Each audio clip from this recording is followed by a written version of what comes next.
ગુજરાતભરમાં કમોસમી વરસાદની આફત મંડરાઈ રહી છે। ગુજરાતમાં હજી પણ વાવાઝોડા જેવા પવન સાથે કમોસમી વરસાદની આગાહી કરવામાં આવી છે।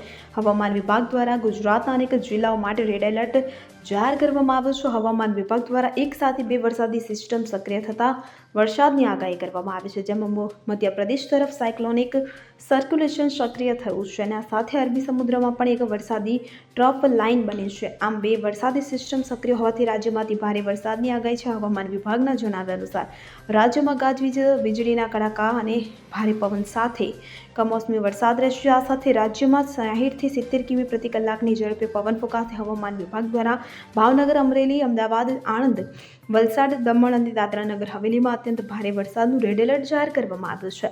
રાજ્યના બાકી તમામ જિલ્લાઓમાંથી ભારે વરસાદનું ઓરેન્જ એલર્ટ અપાયું છે। તો આવતીકાલ એટલે કે 8 એપ્રિલથી રાજ્યમાં વરસાદની ગતિ ધીમી પડશે।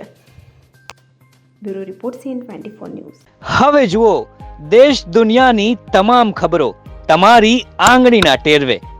ઉઠાવો મોબાઈલ અને Google Play Store પરથી ડાઉનલોડ કરો અમારી CN24 ન્યૂઝ મોબાઈલ એપ।